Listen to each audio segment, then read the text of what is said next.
Dears welcome back. എല്ലാവരും സുഖമായിരിക്കുന്നു എന്ന് വിചാരിക്കുന്നു. ഓണമൊക്കെ നന്നായിട്ട് ആഘോഷിച്ചല്ലോ അല്ലേ? അപ്പോൾ ഞങ്ങളുടെ ഓണം എല്ലാ പ്രാവശ്യത്തെയും പോലെ കോട്ടയത്തെ ഹസ്ബൻഡ് വീട്ടിലായിരുന്നു. അപ്പോൾ ഒരാഴ്ച മുന്നേ തന്നെ ഞങ്ങൾ അങ്ങോട്ട് പോയി. അപ്പോൾ അവിടുത്തെ കുറച്ച് വിശേഷങ്ങളും പിന്നെ ഞങ്ങളുടെ ഒരു ചെറിയ ഓണത്തിൻ്റെ കുറച്ച് കാര്യങ്ങളൊക്കെ ഇൻക്ലൂഡ് ചെയ്തിട്ടുള്ള ഒരു കുഞ്ഞു വ്ളോഗാണ് കേട്ടോ ഇത്.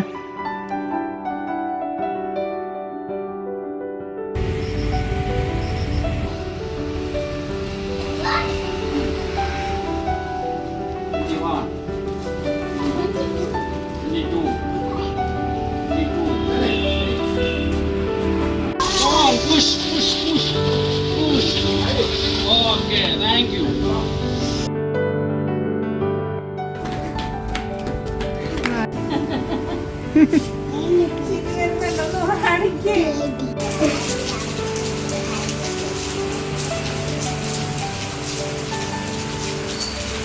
ഞങ്ങളെത്തി ഇപ്പോൾ 2 ദിവസമായി. ഇന്ന് രാവിലെ തൊട്ട് ഫുള്ള് മഴയാണ്, കണ്ടിന്യൂസ് ആയിട്ട് മഴയാട്ടോ, നിന്നിട്ടില്ല.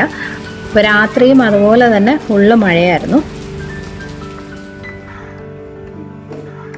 രാവിലെ എഴുന്നേറ്റപ്പം 6-ൽ വെള്ളം പൊങ്ങിയിട്ടുണ്ട്. വീട് 6-നടുത്താണ്, ഞാൻ നേരത്തെ പറഞ്ഞിട്ടുണ്ടല്ലോ, തൊട്ടടുത്താട്ടോ. അപ്പോൾ ഇതുപോലെ കണ്ടിന്യൂസ് ആയിട്ട് മഴ പെയ്തുകൊണ്ടിരുന്നാൽ നല്ലപോലെ വെള്ളം പൊങ്ങും. ചിലപ്പോൾ ഈ വഴിയുടെ അവിടം വരെയൊക്കെ വരാറുണ്ട്. ഈ പ്രളയത്തിൻ്റെ സമയത്തൊക്കെ നമ്മുടെ വീടിനകത്തുമൊക്കെ വെള്ളം കയറിയിട്ടുണ്ട്.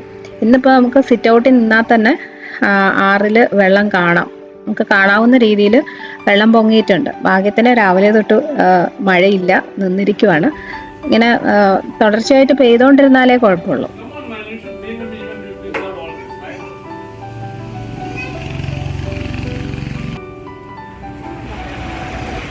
അപ്പോൾ ഇന്ന് ഉത്രാടാണ്. ഞങ്ങളിവിടെ കോട്ടയം ടൗണിൽ പൂ മേടിക്കാൻ വന്നിരിക്കുകയാണ് കേട്ടോ. ഞങ്ങൾ നേരത്തെ വന്നു, ഒരു ഉച്ചയായപ്പോൾ തന്നെ എത്തി. കാരണം കഴിഞ്ഞ വർഷം വൈകിട്ട് പൂ മേടിക്കാൻ വന്ന് ഭയങ്കര തിരക്കായിരുന്നു. പിന്നെ കോവിഡിൻ്റെ സമയമൊക്കെ ആയിരുന്നതുകൊണ്ട് അധികം പൂക്കടയൊന്നും ഇല്ലായിരുന്നു. അപ്പം എല്ലാം ഭയങ്കര തിരക്കുമായിരുന്നു, അതിൽ പൂവൊന്നും കിട്ടിയുമില്ല. അതുകൊണ്ട് ഇപ്രാവശ്യം നേരത്തെ വന്ന് മേടിക്കാമെന്ന് വിചാരിച്ചു. അത്രയും മതി, വൈറ്റ് വേണ്ട നമുക്ക്. അതും കൂടെ വൈറ്റ് നമുക്ക് വീട്ടിലുണ്ട് മോനെ. ഒരു 1/4 കിലോ ആരലി ഒരു 1/4 കിലോ.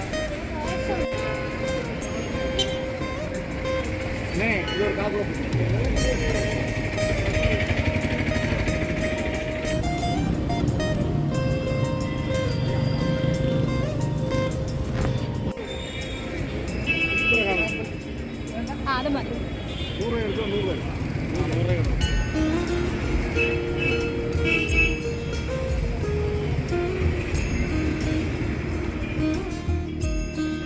അപ്പോൾ തിരുവോണ ദിവസം രാവിലെ നമ്മൾ അത്തപ്പൂ ഇടാനുള്ള കാര്യങ്ങളൊക്കെ തുടങ്ങി. കുറച്ച് പൂവൊക്കെ വീട്ടിലുള്ളതൊക്കെ പറിച്ചെടുക്കാം കേട്ടോ. ഇപ്രാവശ്യം അധികം ഇല്ല, കാരണം മഴ ആയതുകൊണ്ട് കുറേ കൊഴിഞ്ഞു പോയി. അപ്പം 1-2 പൂക്കളൊക്കെ ഉള്ളൂ. അപ്പോൾ അതൊക്കെ എടുക്കുകയാണ്. ബാക്കി നമ്മൾ ഇന്നലെ മേടിച്ചല്ലോ. കുട്ടികൾക്ക് ഇതൊക്കെയല്ലേ സന്തോഷം, രാവിലെ എഴുന്നേറ്റ് പൂവെടുക്കുന്നതും ഊഞ്ഞാലും ഒക്കെയാണ് അവർക്ക്, ആത്തപ്പൂ ഇടുന്നതൊക്കെയാണ് അവർക്ക് ഓണത്തിൻ്റെ ഒരു സന്തോഷം.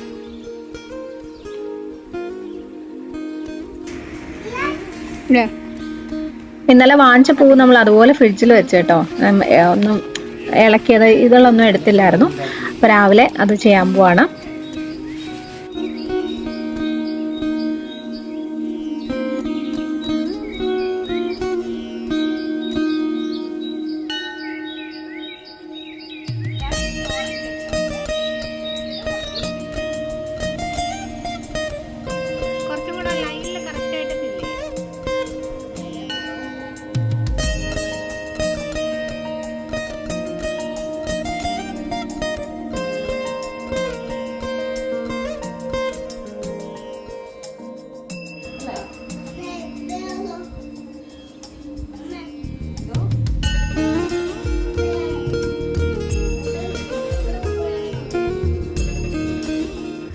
സദ്യ നമ്മൾ വാങ്ങുകയാണ് ചെയ്യുന്നത് കേട്ടോ, പുറത്തുനിന്ന് ഓർഡർ ചെയ്തിട്ടുണ്ട്.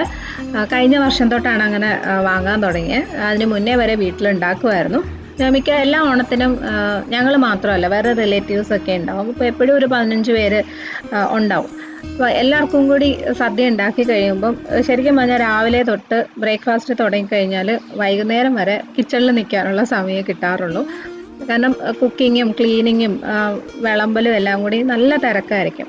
അപ്പം അതുകൊണ്ട് കഴിഞ്ഞ വർഷം തൊട്ട് നമുക്ക് പുറത്തുനിന്ന് വാങ്ങിക്കാനായിട്ട് തീരുമാനിച്ചു. കാരണം കുട്ടികളുടെ കൂടെ ഒന്ന് ടൈം സ്പെൻഡ് ചെയ്യാനോ എല്ലാവരും ഒന്ന് സംസാരിച്ചിരിക്കാനോ ഒന്നിനും സമയം കിട്ടില്ല. അങ്ങനെ അത്രയും ക്ഷീണിച്ച് ജോലി ചെയ്യാൻ താല്പര്യം ആർക്കും ഇല്ലാത്തത് കൊണ്ട് നമ്മൾ കഴിഞ്ഞ വർഷം തൊട്ട് സദ്യ ഓർഡർ ചെയ്യുകയാണ് ചെയ്യുന്നത്. അപ്പോൾ നമ്മൾ പൂക്കളമൊക്കെ ഇട്ട് അവിടെയൊക്കെ ഒന്ന് ക്ലീൻ ചെയ്ത് കഴിഞ്ഞു. ഇനി എല്ലാവരും ഒന്ന് റെഡിയായി വരണം. ഓണത്തിന് സദ്യ ഉണ്ടാക്കൽ മാത്രമല്ലല്ലോ, നമുക്ക് ഈ വരുന്നിടത്തൊക്കെ വർത്താനം പറഞ്ഞിരിക്കാനും കുട്ടികളുടെ കൂടെ രാവിലെ ഇതുപോലെ അത്തപ്പൂക്കെ ഇടാനും ഒക്കെ ഒരു സമയം കിട്ടണം, എന്നാലല്ലേ ഒരു സന്തോഷമുള്ളൂ.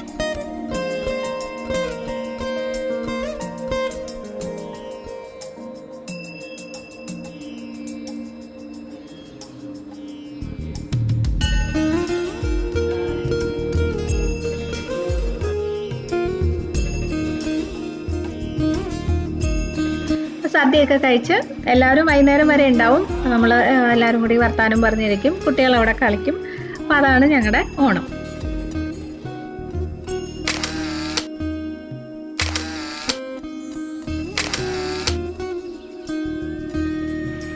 അപ്പോൾ രാത്രി എല്ലാവരും ഒക്കെ പോയി കഴിഞ്ഞ് ഞങ്ങളൊന്ന് അമ്പലത്തിൽ വന്നാട്ടോ, ഏറ്റുമാനൂർ. അപ്പം നാളെ രാവിലെ തിരിച്ച് ട്രിവാൻഡ്രത്തിന് പോകണം. തിരുവോണ ദിവസം വൈകിട്ടായതുകൊണ്ടായിരിക്കാം വലിയ തിരക്കില്ലായിരുന്നു. അപ്പോൾ നന്നായിട്ട് തൊഴാനൊക്കെ പറ്റി.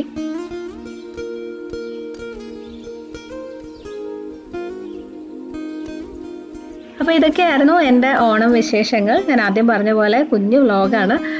കാരണം ഈ ഓണം ഒരു വെക്കേഷൻ സമയത്തൊക്കെ ഉണ്ടല്ലോ, ഈ വ്ളോഗിങ് ഒക്കെ മാറ്റി വെച്ചിട്ട്, അതായത് ക്യാമറയൊക്കെ മാറ്റി വെച്ച് എല്ലാവരെയും കൂടെ അല്ലാതെ കുറച്ച് ടൈം സ്പെൻഡ് ചെയ്യാനായിട്ടാണ് താല്പര്യം. അപ്പോൾ അതുകൊണ്ടാണ് അധികം വീഡിയോസ് ഒന്നും എടുത്തിട്ടില്ല. എന്നാലും നിങ്ങൾക്ക് ഇഷ്ടമായിട്ടുണ്ടാവുമെന്ന് വിചാരിക്കുന്നു. അടുത്തൊരു വീഡിയോയിൽ വീണ്ടും കാണാം. Bye friends, thank you for watching.